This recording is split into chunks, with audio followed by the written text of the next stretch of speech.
حرام آمدن والے کو گائے کے حصے میں شامل کرنا، جس کے بارے میں پہلے سے پتا ہو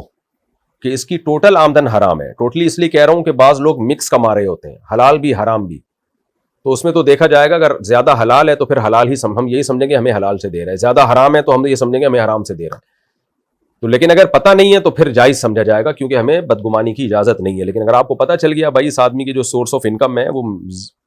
زیادہ تر یہ حرام ہی کماتا ہے، اوپر کی آمدن اس کی زیادہ ہے،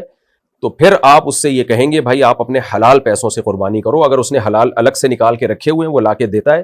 تو آپ اس کی بات پہ یقین کر لیں. دلوں کے حالات ہم نہیں جانتے،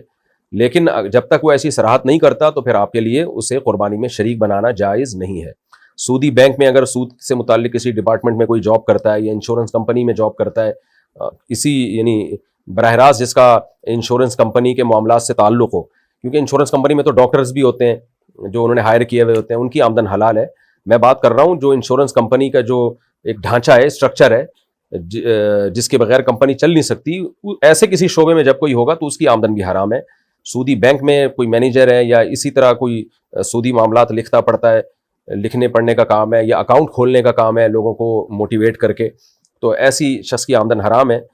یا شراب کا بزنس ہے کسی کا، تو حرام آمدن والے کو اگر آپ نے قربانی کے حصے میں شریک کر لیا تو کسی کی بھی قربانی نہیں ہوگی اور وہ گوشت بھی سب کے لیے حرام ہو جائے گا، گوشت کھانا بھی جائز نہیں ہوگا. تو اس لیے اس میں احتیاط کرنا ضروری ہے. باقی اگر کسی کو پتہ نہیں ہے